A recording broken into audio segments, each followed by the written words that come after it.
sebagai Rabb atas segala sesuatu.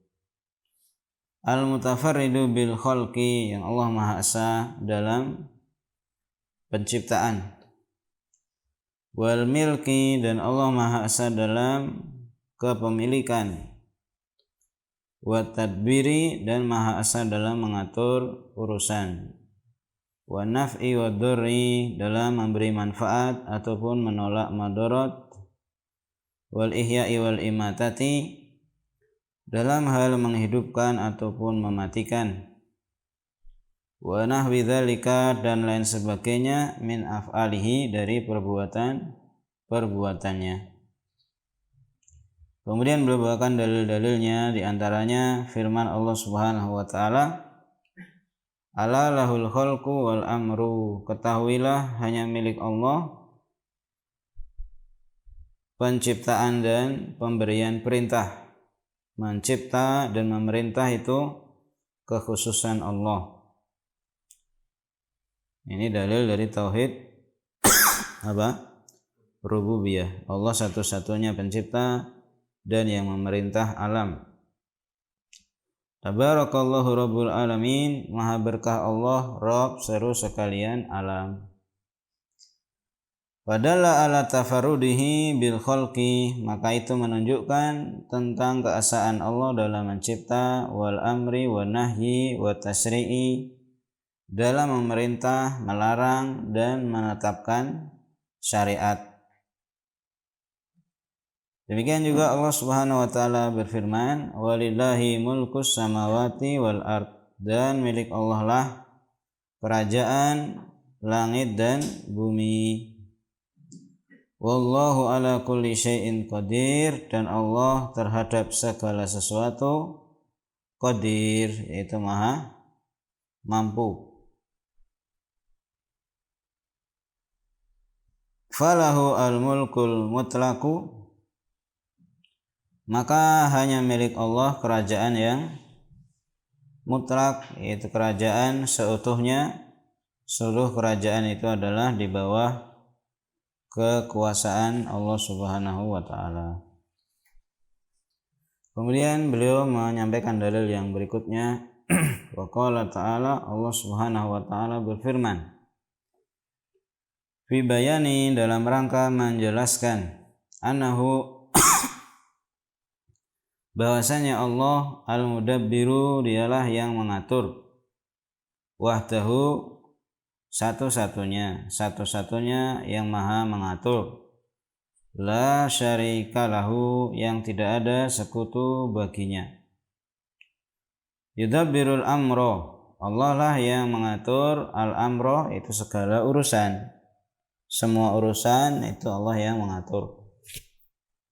Ma min syafi'in illa min ba'di idzni, tidak ada seorang pun pemberi syafaat kecuali setelah diberi izin darinya. Dzalikumullahu rabbukum, itulah Allah Rabb kalian. Fa'buduhu, maka sembahlah Dia. Afala tadzakkarun, apakah kalian tidak mengambil pelajaran?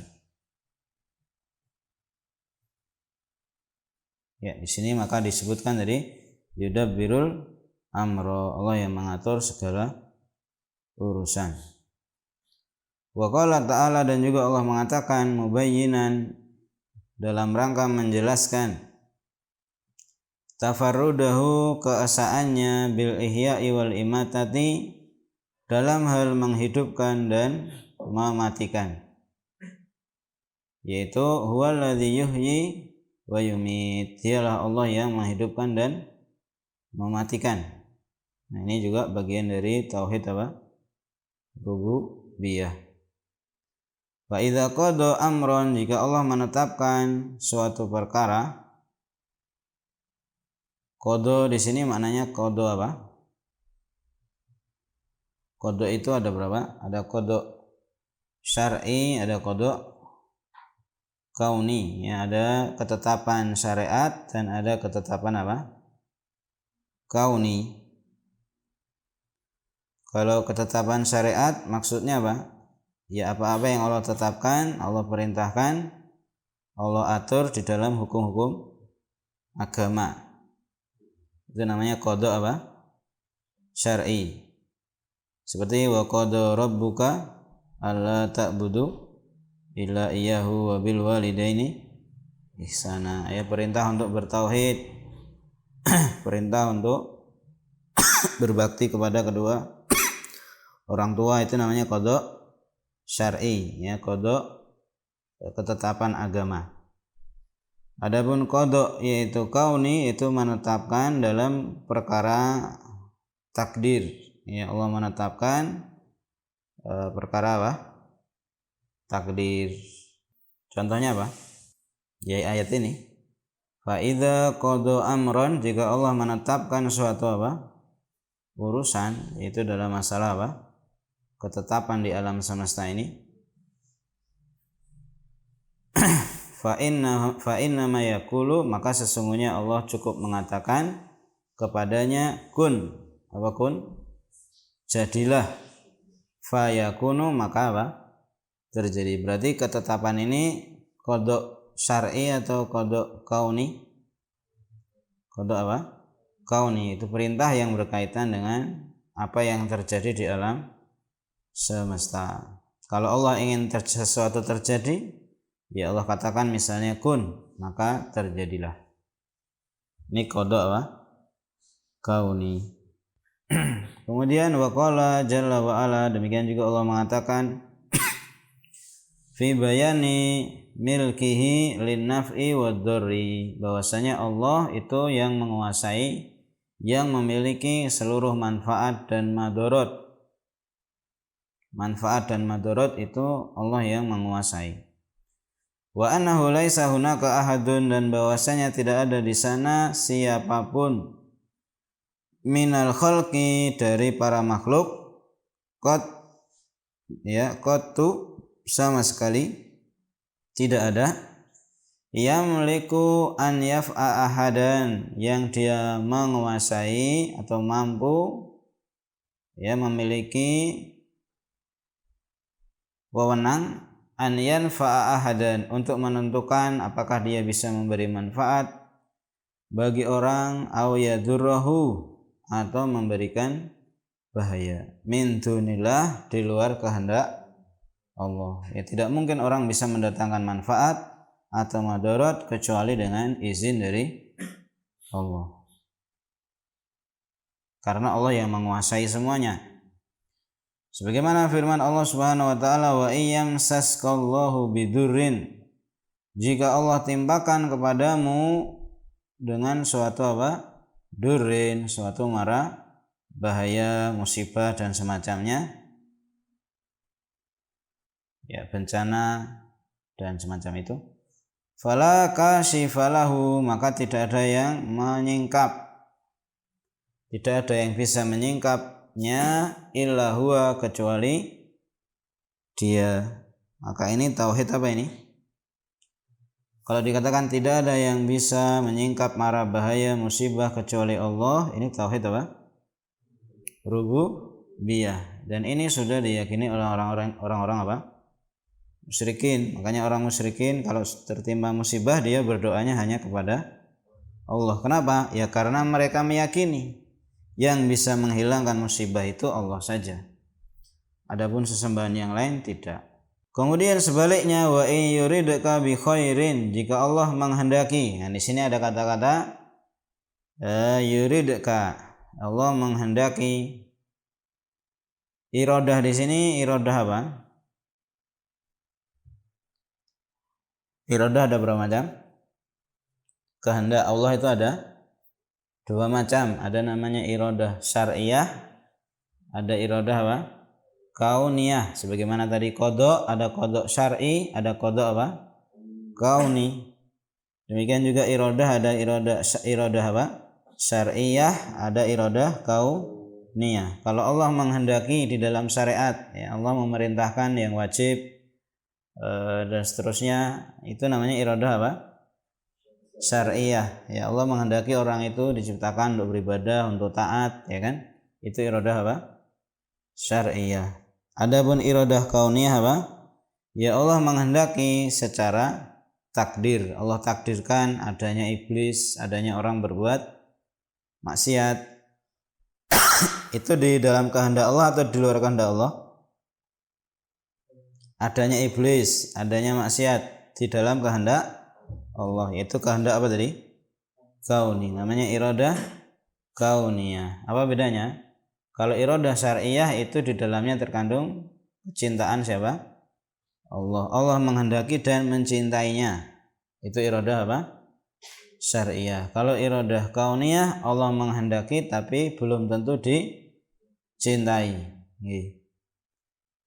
Misalnya Islamnya Abu Bakar As-Siddiq itu dikehendaki oleh Allah tidak? Abu Bakar As-Siddiq masuk Islam dikehendaki oleh Allah secara apa? Syar'iyah maupun secara kauniyah, ya kan? Abu Bakar itu Islam, secara syar'i Allah kehendaki semua orang masuk Islam, dan secara kauni juga Allah kehendaki Abu Bakar masuk apa? Islam toh? Buktinya masuk Islam. Kemudian Abu Lahab, secara syar'i Allah kehendaki enggak Abu Lahab itu masuk Islam? Secara syar'i Abu Lahab itu dikehendaki, diperintahkan masuk Islam tidak? Dikehendaki toh, itu iradah apa tadi? Syar'iyah. Tapi secara kauni Abu Lahab Islam atau tidak? Tidak. Berarti secara kauni Allah tidak menghendaki Abu Lahab masuk Islam. Ya, walaupun itu tidak Allah cintai, ya kan? Jadi itu namanya iradah apa?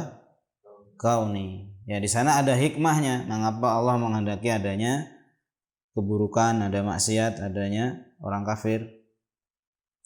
Tapi intinya itu dua macam iradah apa? Allah Subhanahu wa taala. Supaya kita tidak salah paham gitu. Jadi tidak ada di dunia ini sesuatu yang terjadi di luar kehendak Allah, tidak ada. Kalau ada terjadi sesuatu di luar kehendak Allah, berarti ada penguasa yang lain, ya kan? Ada penguasa alam semesta ini selain Allah. Gitu. Makanya para ulama menjelaskan ada iradah apa? Syar'iyah, ada iradah apa? Kauniyah. Nah, kalau kita perhatikan ayat ini, di awal tadi dikatakan wa iyamsaskallahu bidurrin, kalau Allah menimpakan kepadamu suatu bahaya, berarti iradah apa ini? Allah ingin menimpakan musibah, ya. Apakah secara syar'i Allah itu ingin hambanya susah? Tidak kan? Yuridullahu bikumul yusra wa la yuridu bikumul usra. Allah menghendaki kemudahan bagi kalian dan tidak menghendaki apa? Kesulitan. Itu iradah apa? Syar'iyah. Tapi secara kauni Allah menghendaki terjadinya musibah, ya kan? Makanya Allah katakan wa iyamsaskallahu bidurrin. Jika Allah takdirkan, Allah tetapkan pada kalian suatu bahaya. Berarti ini berdasarkan iradah apa tadi? Kauniyah. Nah, maka ayat berikutnya ini wa in yuridka bi khairin. Jika Allah menghendaki kepadamu suatu kebaikan, berarti iradah di sini iradah apa?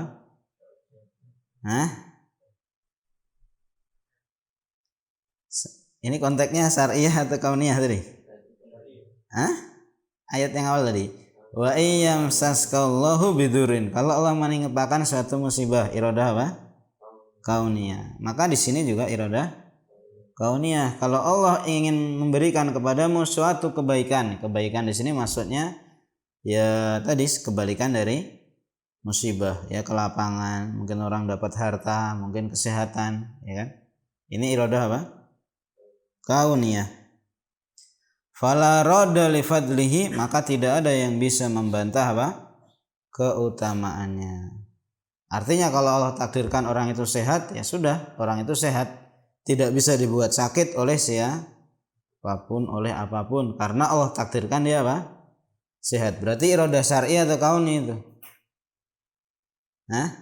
Kauni. Sebab namanya iradah syar'i itu belum tentu terjadi, ya kan? Allah menghendaki orang beribadah. Beribadah enggak semua orang? Enggak, ada orang enggak taat. Sama juga ya, kalau orang sebaliknya, kalau Allah menghendaki misalnya secara kauni, misalnya dunia ini sekarang lagi pandemi, ya kan nggak ada yang bisa menolak kan. Sebagaimana kalau misalnya Allah berkehendak mengangkat pandemi, ya nggak ada yang bisa menghalangi kan. Itu namanya iradah apa? Kauniyah. Itu yang wajib kita imani dalam iman kepada apa? Takdir. Maka hakikatnya iman kepada takdir itu bagian dari iman kepada rububiyah Allah. Karena Allah yang menguasai alam ini. Maka dikatakan tadi fala radda li fadlihi, tidak ada yang bisa membantah, menolak keutamaan yang Allah berikan, yang Allah takdirkan. Yusibu bihi may yasha'u min ibadih, Allah berikan ya hal itu kepada siapa yang Allah kehendaki di antara para hambanya. Wa huwal ghafurur rahim, dan dia Maha Pengampun lagi Maha Penyayang. Berikutnya al-amru tsani, perkara yang kedua ya di antara kekhususan Allah. Kalau yang pertama tadi apa? Tauhid rububiyah. Yang kalau diringkas ya tauhid rububiyah itu adalah mengesahkan Allah dalam hal mencipta, kemudian dalam mencipta, mengatur, dan ifradullah fil khalq, dalam mencipta, kemudian dalam mengatur dan menguasai. Dalam 3 hal ya, sebagaimana kata Syekh Utsaimin, di dalam hal mencipta, mengatur, dan menguasai. Intinya 3 itu. Fil khalq, kemudian wal milki atau kepemilikan, wa tadbiri, dalam pengaturan. Allah satu-satunya pencipta, satu-satunya penguasa, satu-satunya pengatur. Jadi kalau kita mengimani Allah sebagai pengatur alam, itu berarti bagian dari apa? Tauhid rububiyah. Allah yang membuat hukum untuk alam, berarti itu juga tauhid rububiyah. Al-amru tsani, perkara yang kedua al-uluhiyah, yaitu tentang uluhiyah, yaitu masalah ibadah, ketuhanan ya. Wa huwa kaunuhu al-ilaha al-ma'buda wahdahu, yaitu keberadaan Allah sebagai al-ilah. Al-ilah yaitu yang disembah, al-ma'buda yang diibadahi, wahdahu samata. Jadi Allah itu satu-satunya yang berhak disembah. Fala yu'badu illa huwa, maka tidak boleh disembah kecuali Dia subhanahu wa ta'ala. Wala yu'badu ahadun min khalqihi, dan tidak disembah siapapun dari makhluknya. Wala bi syai'in wahidin, dan tidak juga walaupun hanya dengan satu bentuk saja. Min anwa'il ibadati, dari apa? Macam-macam ibadah. Jadi di sini ada beberapa keumuman. Yang pertama apa? Semua selain Allah tidak boleh disembah. Ini dari sisi objeknya, keumuman yang disembah. Maka semuanya selain Allah tidak boleh disembah, umum. Ini satu. Keumuman yang kedua apa? Apapun bentuk ibadahnya, ibadah apapun tidak boleh dipersembahkan kepada siapa? Selain Allah. Ini 2 keumuman ya. Apa dalilnya? Allah Subhanahu wa taala berfirman, "Innani anallahu la ilaha illa ana." Sesungguhnya aku, itu maksudnya Allah, anallahu, bahwa aku adalah Allah. La ilaha illa ana, tidak ada ilah sesembahan yang benar kecuali aku. Fa'budni, maka apa? Sembahlah aku. Ya, berarti menunjukkan ilah itu maknanya apa? Ma'bud. Karena Allah katakan fa'budni, maka sembahlah aku saja, karena tidak ada yang berhak disembah kecuali Allah. Nah, di antara bentuk ibadah, wa aqimis sholata lidzikri, dan tegakkanlah salat untuk apa? Mengingatku.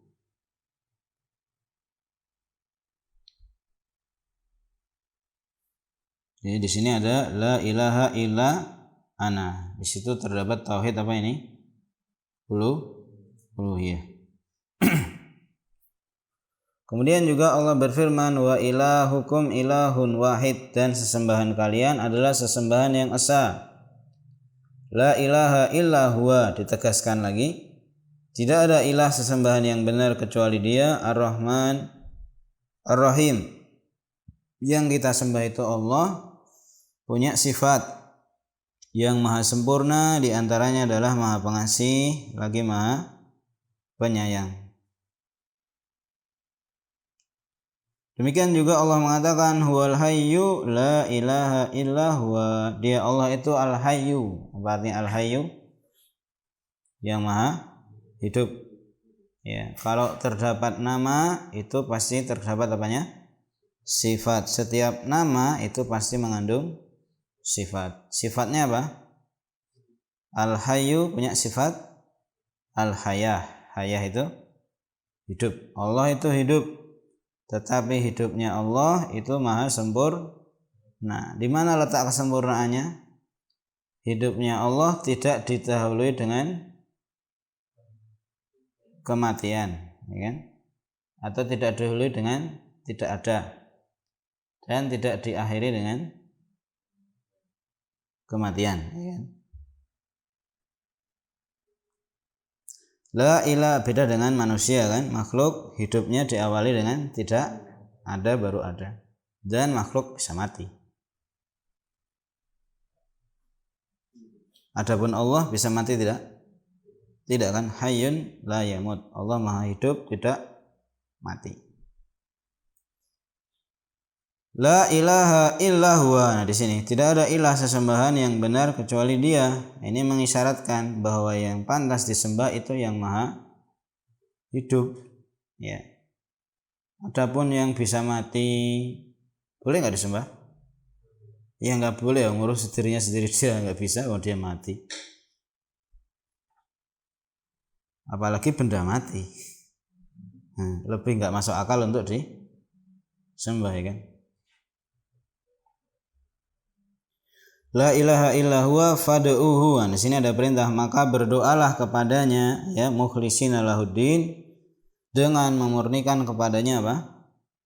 Agama, yaitu amalan. Di sini ada perintah untuk berdoa, ya, fad'uhu. Di dalam syariat, ya, atau dalam bahasa Al-Qur'an, doa itu ada berapa macam? Ada berapa macam doa? Dua tuh, ada doa apa? Ibadah, ada doa masalah. Kalau kita minta kepada Allah diberi rezeki, ya, diberi ilmu yang bermanfaat, itu namanya doa masalah. Kalau kita misalnya memuji Allah, bertasbih, bertahmid, bertakbir, kita sholat, kita beramal, itu doa ibadah. Ya, kita puasa, itu doa ibadah. Maka perintah berdoa di sini maksudnya doa ibadah atau doa masalah? Hah? Ibadah? Doa ibadah atau doa masalah? Ini perintah ini. Ini perintah syar'i atau perintah kauni?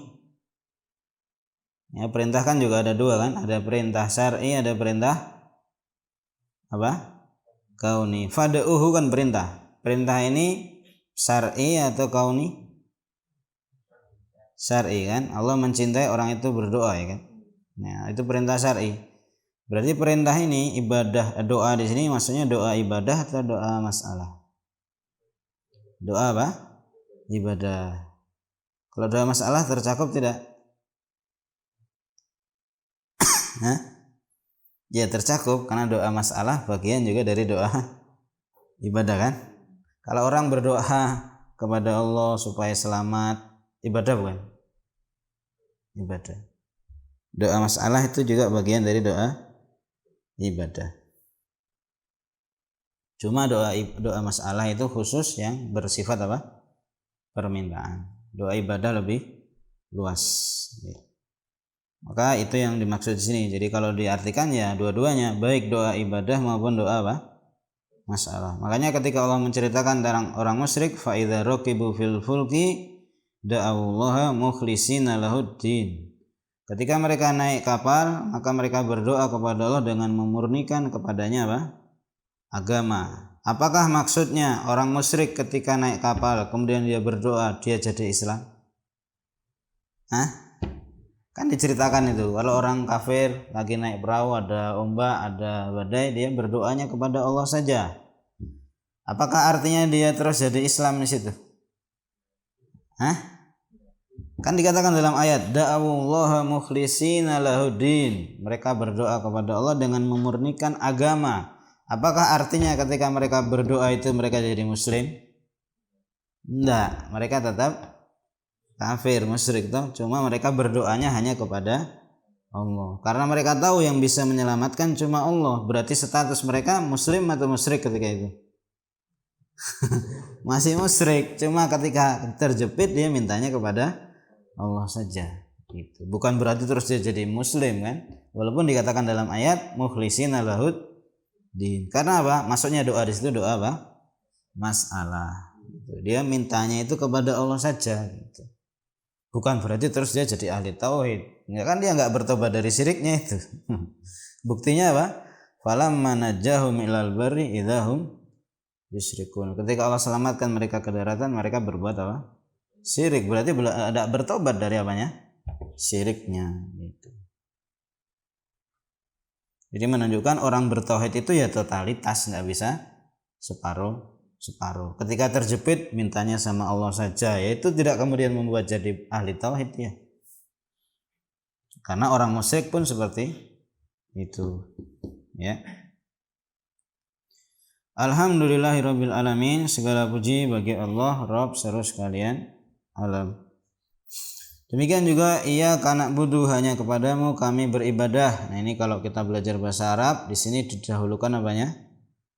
Objeknya takdimul ma'mul yufidul hasro. Didahulukannya objek itu memberikan faedah apa? Pembatasan. Biasanya atau normalnya objek di mana? Di belakang. Tapi di sini kita pindah ke depan. Kalau di belakang kita katakan nak budu ka. Nah, enggak pakai iya ya. Kalau di belakang nak buduka. Kalau dipindah ke depan tambah iya. Iyaka nak budu. Menunjukkan apa ini? Pembatasan. Maka para ulama tafsir mengatakan artinya la na'budu illa iyaka. Tidaklah kami menyembah kecuali kepadamu. Ya, berarti ini tauhid apa? Iya. Jadi dalam kalimat iya kana butuh itu kita sudah menetapkan bahwa kita kalau beribadah hanya kepada siapa? Allah saja gitu. Jadi kalau orang konsisten dengan kalimat ini ya dia nggak bakal beribadah kepada nabi, wali, malaikat atau kuburan ya. Enggak. Karena dikatakan iyyaka na'budu. Nah, cuma sayangnya orang itu sering baca tapi tidak paham. Cuma jadi bacaan ya tidak dihayati, tidak diamalkan. Demikian juga Allah mengatakan balillaha fa'bud wa kum minasyakirin, dan kepada Allah maka sembahlah. Fa'bud maka apa? Sembahlah. Berarti ini didahulukan apa ini? Objeknya mana? Lafaz jalala Allah. Asalnya fa'budillaha ya kan?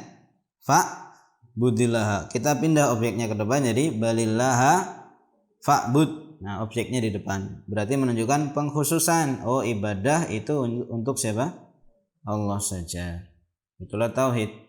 Tauhid uluhiyah. Wa kun minasyakirin, dan jadilah kamu termasuk orang-orang yang apa? Bersyukur. Berarti di sini juga terdapat isyarat bahwa orang yang bersyukur itu adalah ahli apa? Tauhid. Tidak dikatakan bersyukur kecuali orang yang bertauhid ya. Karena manusia kan yang menciptakan Allah, yang ngasih rezeki siapa? Allah saja. Maka bentuk syukurnya yang paling besar adalah beribadah hanya kepada Allah. Maka hakikatnya orang kafir bersyukur tidak? Tidak. Makanya Allah mengatakan wa qalilum min ibadiyah syakur. Betapa sedikit dari hambaku yang pandai bersyukur, karena kebanyakan orang kufur. Ya kan? karena kebanyakan kafir berbuat syirik. Wa qala, dan juga Allah mengatakan, qul inni umirtu an a'budallaha mukhlishan lahuddin. Katakanlah wahai Muhammad, sesungguhnya aku diperintahkan. Nah, perhatikan lagi, ada kata-kata aku diperintahkan. Ini perintah kauni atau perintah syar'i? Aku diperintahkan, berarti perintah apa? Syar'i. Kan yang diperintah Rasul, yang memerintah siapa? Allah. Nah, ini perintah apa? Syar'i. Ini kaitannya dengan agama. Apa itu? An a'budallaha mukhlishan lahuddin, untuk aku beribadah kepada Allah dengan memurnikan kepadanya amalan. Berarti tauhid apa ini? Uluhiyah. Berarti semua bentuk ibadah untuk Allah saja. Ya. Tidak boleh ada satu pun ibadah, setengah pun tidak boleh kita berikan kepada selain Allah. Hatta 1% pun ibadah nggak boleh kita berikan kepada selain Allah. Karena Allah inginnya apa? Mukhlis, murni, semuanya, total. Wa qala, dan juga Allah mengatakan, inna anzalna ilaikal kitaba bil haqqi fa'budillaha mukhlishan lahuddin. Sesungguhnya kami turunkan kepadamu ya Muhammad Alkitab dengan kebenaran. Fa'budillaha, maka sembahlah Allah. Ini juga mengisyaratkan bahwasanya apa? Diturunkannya kitab-kitab itu adalah untuk membawa misi dakwah apa? Tauhid. Maka Allah katakan fa'budillaha mukhlishan lahuddin. Artinya kalau orang ingin menjalankan ajaran Al-Qur'an, menjalankan kitab-kitab Allah, maka dia harus bertauhid. Nah, ini syarat utamanya, ini perintah yang paling besar. Demikian juga Allah mengatakan fad'ullaha mukhlisina lahuddin walau karihal kafirun. Maka berdoalah kepada Allah dengan memurnikan kepadanya agama, walaupun orang-orang kafir apa? Tidak suka. Ya, walaupun mereka benci, maka tetaplah beribadah kepada Allah saja. Jadi ini menunjukkan bahwasanya ibadah yaitu adalah milik Allah saja. Makanya kan disebutkan dalam hadis, haqqullahi 'alal ibad an ya'buduhu wa la yusyriku bihi syai'an. Ya. Ya, demikian yang kita baca, mudah-mudahan bermanfaat. Insyaallah kita lanjutkan pekan depan. Wassallallahu ala nabiyina Muhammadin wa ala alihi wasallam. Subhanaka wa bihamdika asyhadu an la ilaha illa anta astaghfiruka wa atubu ilaik. Jazakumullah khairan.